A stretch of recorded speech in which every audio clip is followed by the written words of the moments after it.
This episode of Chat and Chew is sponsored by 30 and 2 CPR. Unfortunately, we don't always know when tragedy will strike.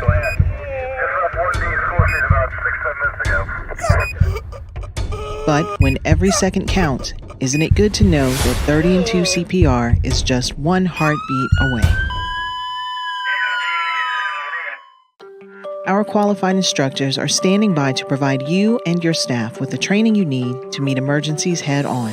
Visit our website at www.30and2cpr.com or call us at 919-923-6055 to schedule your training event today.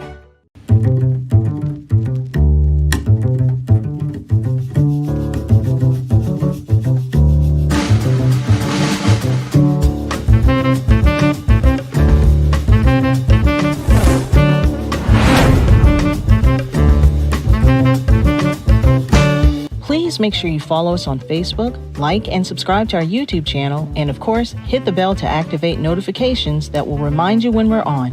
Please be sure to leave us a comment to let us know how we're doing. We'd love to hear from you.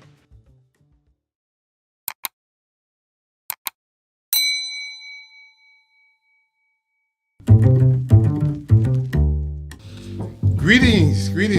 It's 2024, James. James Jackson is our Dean of Students. He's also the co-facilitator of our podcast. As well as this morning, we have Miss Diana Powell. We're going to talk about her in depth, of what the work that she's doing in the community. And I just want to welcome the guests, and I want to welcome the audience. Yeah, welcome. Right, welcome, okay. Welcome to our viewers. If you're joining us from Facebook, if you're joining us from Instagram or YouTube, I need you to like our page and begin following us. Subscribe, hit the bell for notifications.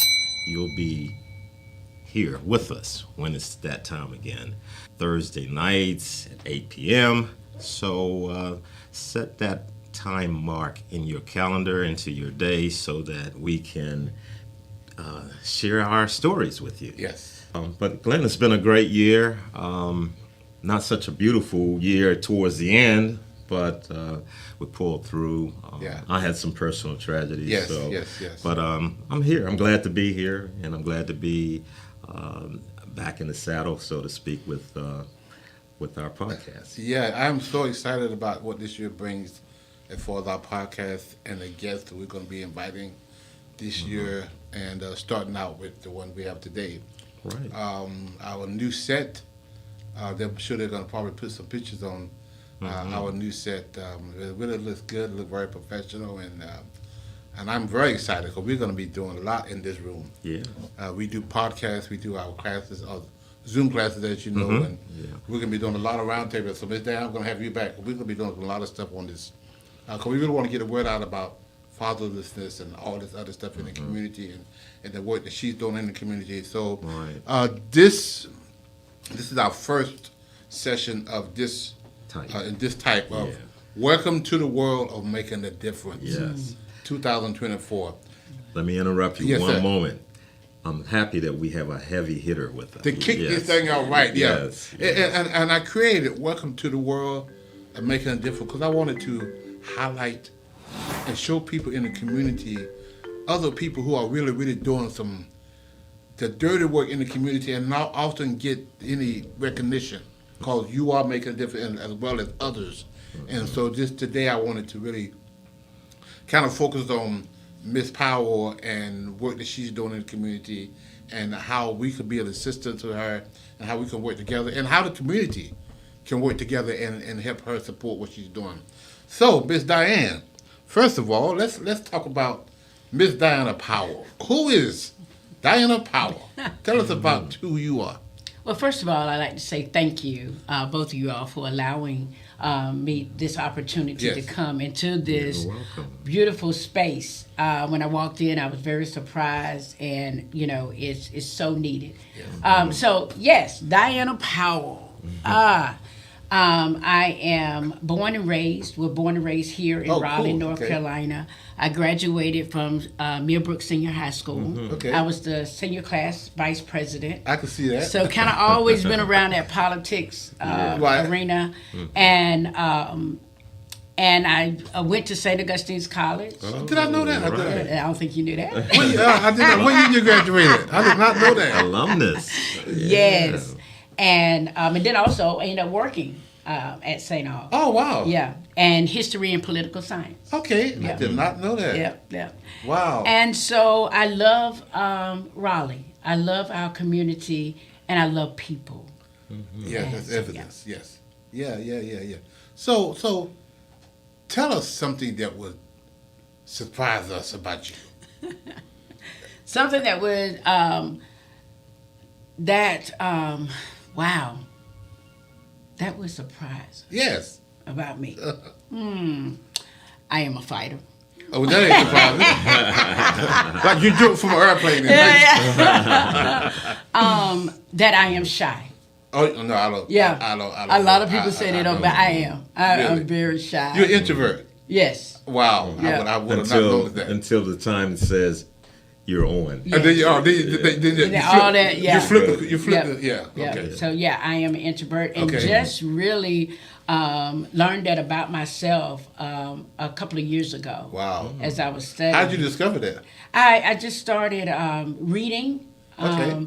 And going on YouTube and Wow. just studying people and why we behave the way we do, why wow. we act, why do we do the things that we do. And then it dawned on me, I was like, I'm an introvert. Wow. Because I can do You're things an- by myself. Right, I'm Be good happy. with it. Yeah, I'm good by myself. I don't mind, going into a room and just sit there and be happy all by myself. Wow. Yeah, Wow. that's great. So I don't know. But this question I'm going to ask. I don't know which one I want to ask first. What is your why? Or maybe I should ask, how did you get into the work that you are doing now? I got into this work. My niece was involved in a high-profile case where her and her best friend got in a fight for over $40 Wow. at a club, and they took the fight outside. And so when they took the fight outside, the guys that my niece was with decided to go in the car and pull some guns out, and they went to shooting. And it just so happened one of the bullets went into the fire department and went right over a fireman's head. And so when I got the first phone call I got from her, she said, "Auntie, I didn't do it. I didn't shoot, no guns." And so they arrested her, and then I saw the charges. I saw they had stacked the charges. And so I started going to the courthouse and just watching how our people were being handled within our criminal justice system. And that's when I realized that our community need to be educated. Yeah. Which is you answered the first question was, what was that pivotal moment that made you get into the field, which you just answered? Wow. That was that moment that experience with your aunt, with your niece, It kicked it off. kicked it off. Kicked it off. And so the other question is, that becomes your why. Why is that your why now? Why is that work is so important to you? First, I used to work in the prison system. Okay. I was a correctional lieutenant. I worked in there for 10 years. So I saw the recidivism. I saw people coming and going. But I didn't know, I realized that my time was up. It was time to go. And so I started working in 2 law firms. And again, I started seeing people around this criminal justice system. And why I do the things that I do on the outside in our community, because our people are uneducated about this system. And it's not about not being held accountable for what you are being accused of. Right. If you're being, if you did it or guilty or not guilty. But I want to see how people treated fairly. Wow. And that's why I'm so passionate about it. And then to know the process of Yes. what's involved. I mean, Yeah. if you get arrested, then these are the steps that you need to take, whether you're a victim or if you're arrested, you're not the victim. But if you might be innocent, though, but you still might have to go through that process. Right. So tell us about your nonprofit, Justice Served. Justice Served NC. Again, I was working at St. Augustine's College. I was traveling with Dr. Juanita Bynum. Really? Yeah, her ministry. And we had a down moment, right? Because I was going to weekends and travel with her. And I had a down moment. And Spirit of the Lord said, go to St. Aug, clean your desk out, clean the office out, and leave your keys. On a Sunday. Wow. I was like, that's not professional. We're not going to do that. But I did. I got up and went, and I got back home, and I laid on the sofa. I said, what do I do now? Because I had just got a $200 raise. Whoa. Right. Wow. So I'm like, what do I do now? And still going with the things that was going on with my niece. There was someone that said, we've been watching you. We've been seeing you in the courtroom. So if you had to put a name to what you're doing, what would you name it? So while I was laying on the sofa and I was praying and asking God, what do we do next? Right. And that's when we came up with the name Justice Served. Because we want to be fair in the way the system is set up. Right. So exactly what do y'all do? What do Justice Serve do on a daily basis? Justice Serve is a nonprofit. Our mission is to prevent individuals from being entangled in this criminal justice system. And just like you were saying, the courtroom itself is very intimidating. Yeah, oh yeah. So if you don't have nobody there and you look out and you're like, where everybody at? Right. But it makes you feel a little bit more comfortable when you look and you know you got support there. Yeah. Right. And somebody is navigating and helping you navigate through this system, because a lot of people get caught up with the not know. Yeah. I was watching, a friend of mine sent me a TED Talk, and I'm going to forward that TED Talk to you. Okay. About a judge, and she talked about procedural justice. Yeah. Which is, the courtroom is not just a place of punishment. Right. But it's also a place of assistance. Yes. And you should be able to go, and if you do the crime, you got to do that. Right. You got to, Right. But at the same time, how do we give them assistance in an area that they're struggling with, even while they're incarcerated and when they get out? That's right. So how do we not just deal with the punishment, but also deal with the system that people need when they get entangled? And one of the things she was saying is, and you just said it, it's so intimidating. Yes. Because you go to 4 or 5 different people in the courtroom, you ask them the same question, you're going to get 5 different answers. Yes. And that alone is enough to be frustrated, and everybody's angry and they're mad, and then especially then now the justice is not fair. Right. That it's yeah, and also you don't even know what the outcome going to be sometimes. Exactly. Yeah. So if you got somebody that's in there being a liaison between your judge, your public defender, and the district attorney, right? Right. So if I'm having that conversation with them, and then I can be able to relay back, look, you don't have court today. Ain't no need of taking off work. We've already researched that for you. Right. They're not going to do anything today, so don't get so uptight. So that puts them at ease. Right. Yeah. Especially people that are waiting inside of our county jail, waiting to go to court, and they're sitting there waiting on their attorney. When you gonna come? Or they just gonna bring me the plea the same day I'm going to court. Right. Yeah, I don't even have time to process this. Right. Yeah. So we kind of get in and try to have that conversation with those individuals. We'll be able to relay that information back to them. Wow. I know that we talk to sometimes when we have classes at the jail. Yeah. Some men have never seen their public defender until the day that they go to trial or need to go to court. And that's kind of like what you're saying, we've heard it too. Yeah. Yeah. And we've been in the child support court for the last 15 years until COVID, 2 or 3 times a week, Monday, Tuesday, and Thursday.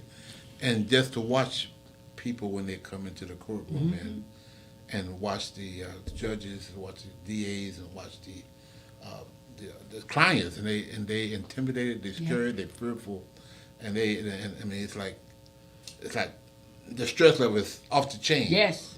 And then sometimes the guys get mad because if a guy, he's there for child support, and he's been really doing good, but the guy in front of him has been doing nothing. Right. So the judge is mad with him. Yeah. But when he gets to the next guy, You're gonna get some of that. The spillover. You're gonna get some of that anger. Oh, yeah. And I hear guys say all the time, like, man, why did I have to go behind him? Yeah. Because I haven't been perfect, but I'm not bad as he is. Right, right.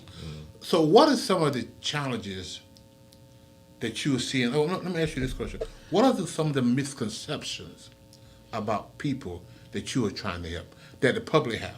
What are some of those misconceptions?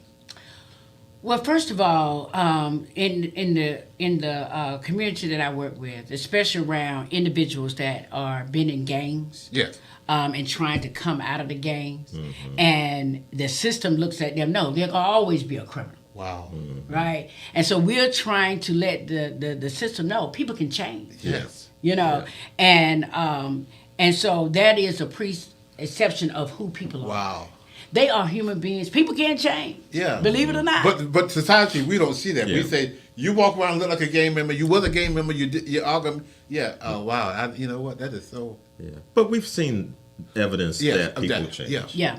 Because even with our own program. with our own company, we see Right. guys like, man, this guy, you know, I don't know if he's gonna make it or not because he still got Some tendencies. Yeah, some of those yeah, tendencies. yeah. But you could see that he's trying to change his life, and he's on that crossroads now. Yeah. He's at that place where he can go either way, and how do we make sure that he's going that way and make sure he's there? Right, because one, there are so many barriers that are there. We talk Yes. about reentry, Yes. person reentry back into society. Yes. There are so many barriers. And I always ask when I first interviewing someone, what is your trigger? Right. I want to know what your trigger is. Because if I know what your trigger is, I know how to handle, Right. your situation. Right. So it's all about having, building relationships with individuals. That is inside those stakeholders. Yes. Yes. That hold the key. Yes, You still got to yes, build yes. relationships with Right, them. right, right. And then we Right. got to have some strong relationships to the people that we're Yes. Wow. So some of the what are some other challenges that you are facing as you work in this population? helping. Well, first of all, and I look back on it now and I laugh about it. When I first started going into the courtroom, they didn't know who I was and why I was there. But for some reason, I was Who going. sent you? Yeah, who sent you? I was going all the way in the back in the holding cell. Yeah. I would just go up and say, "Is so and so back there?" And they were like, "Yeah." The deputy, he was like, "I said, okay, I need to see him."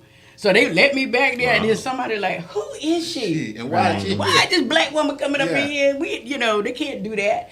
And so as time went on, they began to understand what I was doing. And actually, believe it or not, they even took me to the state bar. It's how unauthorized practice of law. Oh, really? Yes. Wow. Wow. How did that turn out? We won. Okay. We beat our case. Okay. Because when I went before the state bar, I took about 30 people from the community that were my witnesses, Wow. and the people that lives that we had touched and had changed in a positive Wow. way. And I went before about 30 attorneys in that room, and finally it was one attorney that said, "I get it. I understand what she's doing." Oh, okay. So, They relate to her. She speaks their language, right? Because lawyer talks different. yeah. Yeah. Right? Oh, yeah. And they twist you up real fast. Yeah.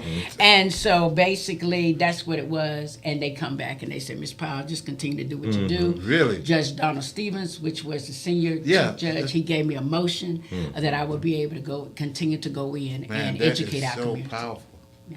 That's That's great. that's great. How long ago that's been? That's been maybe about 6 years. Years ago. Yeah, Wow. 6 years ago. So you regularly in a courtroom on a regular basis? Right doing now, we are actually training the community to go in and be community court advocates. Really? So I facilitate a training once a year, and people come in and we give them all the tools. We give them no's, what you can't do, what you can do, Wow, and so we have our district attorney. She comes in, she teaches. She teaches a part of that. Our public defender chief. He comes in, he talks. Some of our judges come along. So, Wow. Yeah. so when you're training someone, they have to have that same drive or Yes. similar drive that you have. Right? Yes, yeah. They have to have that passion That and understand passion. that we are not here to judge. That is one of my pet peeves. We cannot judge another person's journey or their life. Only thing we're here is to help them navigate through life. Yeah. To our audience who are listening, if you're just tuning in, We do. James, you said it so. We haven't. I didn't realize the impact.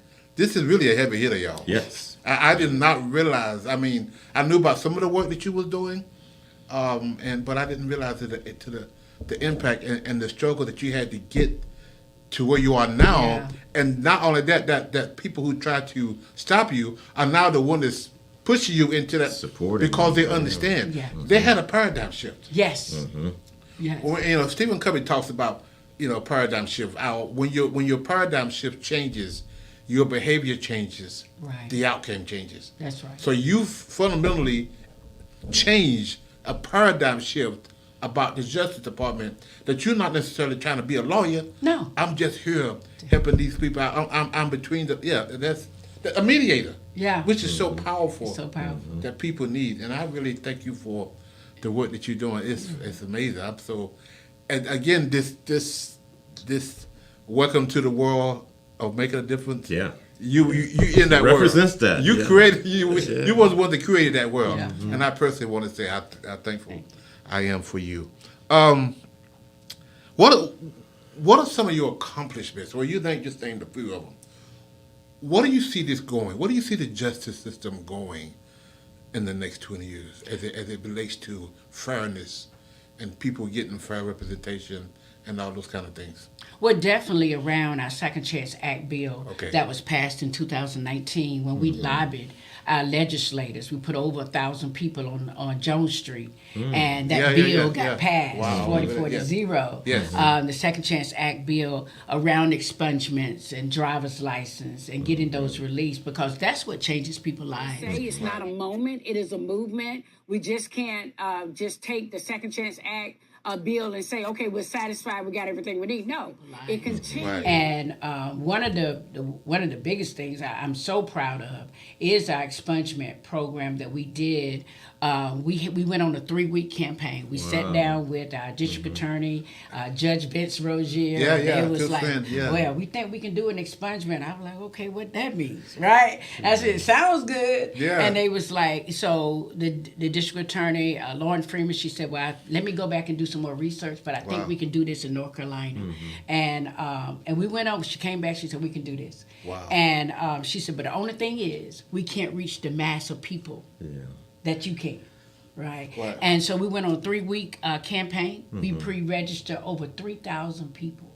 They had no idea Wow. that so many people had been impacted by our criminal Wow. justice system. Well, when you say it that way, have you had any outside of North Carolina callers to say, well, how are you doing this program? Any national exposure or things like that? Oh, absolutely. Okay. Because we have worked with individuals in South Carolina, Florida, Virginia, and that put us connected to the DAs Yes. that are Right, in those states. So we've. So the fire has been lit. It's been lit. And now it's kind of spreading a little bit. It is spreading, and also individuals that we have helped that are inside of the prison now. Yes. They are running just to serve inside of the prison. They're great. teaching Great. and educating those yeah, individuals. Yeah. I think the biggest complaint we hear a lot of the times is my attorney or my public defendant didn't represent me Yeah, well. exactly. Yeah. And that creates a problem within itself. Yeah. Because if you have a voice and this person is supposed to be working on your behalf, regardless if you did the crime or not, he should be fighting for your representation. And a lot of times they They are the problem too. Yeah. And the system make you sit in jail and make you take a plea. Yep. That we're going to wait you out. We're going to wait you out. You should have got probation. Yeah. Right. But now you've been in prison for holding cell for a year. Yeah. Now you're going to be sent to prison for another 6 Well, 8 months. North Carolina is a plea deal state, right? So that's the first thing that come with you. Is didn't a know plea that. deal. Yeah, North Carolina is a plea deal state. And that was one of the things that kind of got me in a little trouble, because we're like, why are you taking that plea? Yeah. Wow. And there was a young man by the name of James E. Austin. And he was facing 29 years in prison for attempted murder. And he came to me. He said, Miss Powell, I've done some things in my life, but that right That there one I didn't do. Yeah. And I just basically just said, well, why don't you get your motion of discovery? And everything that is not true in that motion of discovery, you highlight it, bring it back to me, and I'm going to take it over to your attorney and ask your attorney to really look at you. Wow. Not just a number, not just as your criminal history, but look at you now. And to make a long story short, James his case was dismissed. Really? Because the truth came out. But it's 29 years. 29 years. But can you imagine so many people, not that extreme, but who are sitting in a jail cell, and they'll tell you, I did a lot of other stuff. I ain't do that one. Right. And then also North Carolina looks at your criminal record. And then I seen individuals, I said, well, they're not really going after you because of what you did here. They're going after you because of your history. Right. Wow. Your criminal record. But I guess what makes everything a little bit better, a little bit more to accept is that now they're starting to listen. Yeah. And maybe some different outcomes can and listen, occur. and what you're doing, I mean, lawyers are, sometimes they are spread so thin. Yes. They got so many cases, they can't do all of this stuff. And they need, people like you to come in and say, hey, look at this. Yeah. We've done the research. This ain't, and so now you can look into it as a lawyer and find out, we can't do that part, but you can. Right. But your help and your assistance with that. Yeah, but I've had attorneys that seek me out. And they would say, well, Miss Powell, if you're going over to jail today, tell them I don't have anything. Just be patient, and we'll get to it. That's and when awesome. I go and talk to the clients, they look, lawyer, don't be looking for them. They already, they said this, that, and they be like, okay, Miss Powell, it's fine, I'm good. But the fact that they know somebody working on their behalf, Yes. it makes them do the time a little bit better. Yes. They're not in there being so frustrated, Exactly. and they get blindsided. Yeah. Now you're one person. So what is? I can see this. You're one person. I'm sorry. I'm sorry. But what is your typical day like? I mean, it sounds like you got an army behind you. Yes. We do have court advocates that are in the courtroom every day. They're watching. All right. Wherever my hands can get into, I'm there. Okay. If someone calls me and says, and with our reentry, we find ourselves working with people that have been displaced for being homeless. Yes. And so we find those families that are in these hotels. When they're not looking for a hand out, but they're looking for a hand up. Yeah. And so we help those individuals. We try to raise money, funds to keep them in the hotel. Which was the next? You had. Cause I see you on Facebook a lot. Yeah. Doing this kind of work, and I was like, what is that about, and how did that come about, and what do you, I know you're trying to help people, so tell us about that. Well, it started out with our reentry. Okay. People that was coming home from prison and jail, they didn't have nowhere to go. Right. And working along with Dennis Gaddy, CSI, we had some little funding. Okay. And so we were able to put people in hotel rooms for a couple of weeks. Yes. And then word kind of got out. Wow. If you ever been entangled in the system, go there, see this Right. Okay. And so our clientele went up to 233. Wow. And that was during COVID. Wow. And then we realized that it was families involved. There was children Yes. that was literally sleeping outside or sleeping in their cars. And so that's how I kind of got pushed. I said, God, you done pushed me in this right here. Yeah. I watch you. I watched you last night between the meetings. I put up to you out there. So let's sit down before I go back to my meeting. Yeah. But it's powerful the work that you're doing in the community to helping guys who are families. Yeah. Who are dying out in the streets Yeah. because they don't have a place to go at. They don't have the money, the resources, and the fact that that you out there doing this work. And so which is, I'm a nonprofit, you're a nonprofit, and we know funding is Limited. So how are you getting your funds? We try to apply for grants, Okay. But because of the other bigger organizations that Right, are out there, right. they're always getting it. Right. It kind of pushes us back. Yeah. So I pull on the community. Yeah. And the community realized that we are passionate and we are true to what we say we do. Yes. So that's what we are. We just pull on the community, and the community step up, and I love every one of them. Yeah. So, and we could sit and talk about this until Jesus comes back. But I know that you are. This is your passion. This is your baby, and I am so proud. And this year we're gonna do some things together. Yes. We're gonna come back and we're gonna use this platform to sound the alarm about the work that you're doing And anytime you want to come and say, hey, I want to do a podcast, let me know. Okay. And we're going to, because we need to get the word out about what you're doing in the court system. Also about community and how we could be, the government is there to help us, and we want that help, but we can't wait for them to come and help us. That's right. They're not coming sometimes. The cavalry is not coming. No. And so we have to be in the community and support our own and do the things that we need to do. Right. So tell our audience. Go ahead. Go ahead. We're both on the same page. Yes. Go ahead. We wanted to know how our viewers can get in touch with your organization and reach out to you. It would be nice if someone has even questions, if they can send them our way and we can forward them to you, or they can go directly to you. Yeah. But tell us how we can get in touch with you. Well, directly, you can get in contact with me by my phone number. My phone never dies. It's always there. 919-594-9076. We're always on social media, Facebook under Diana Haywood Powell. Okay. And also we're connected with CSI, Dennis Gaddy, Community Success Initiative. Mm-hmm. Our information is on that website as well. Okay. Yeah. Great. Yeah. So, I really want to thank you for coming and being a part of this discussion, and thank you for the work you're doing in the community. Continue to do it. God is always going to be there to supply your needs, as He always does. Yes. And I know you're a very spiritual lady. Yes. And but we just want to. This year we're going to try to do more stuff together, because I really Amen. we kind of dealing with the same population. Yep. And just keep doing it. Just keep being strong and be out there, and we really appreciate it. Thank you so much. Amen. Thank you for having me. Yes. Thank you. I want to thank everybody for joining us. I really had an exciting time talking with my dear friend Diana Powell and the amazing work she's doing in the community. And I did not realize that she was doing the work that she's doing so much.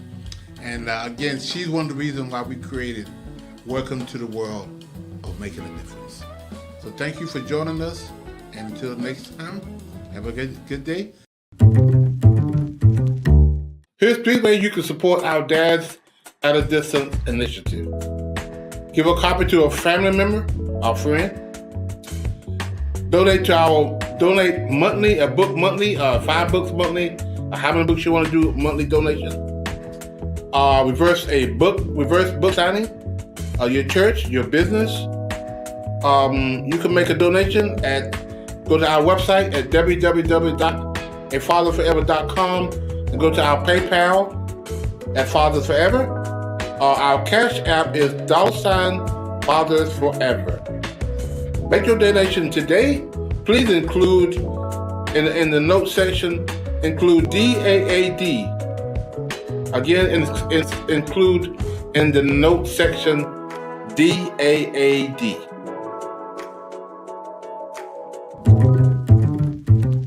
If you or someone you know would like to be a part of the show, please visit our website at www.afatherforever.com or call us at 919-779-9905. The Chat and Chew podcast streams Thursdays at 8 p.m. on YouTube and Facebook. To schedule a reverse book signing or to find out more information about how you can become a part of the programs you heard us mention today, please be sure to stop by our website as well. Hello, everyone. This is Glen Warren, founder and executive director of Fathers Forever. I want to share an alarming reality with you. 627,000 fathers are incarcerated that have kids under 18. Now, there are 56,000 moms incarcerated who have kids under 18. The reality is there are so many more fathers incarcerated than moms. This is why I Am a Father Forever book exists. Now, I need your help. I am inviting you to help us get this book into as many fathers incarcerated as possible. Here's how it works. For your donation of $22, we will provide a book to an incarcerated father. Thank you in advance for helping Fathers Forever heal fathers and save families.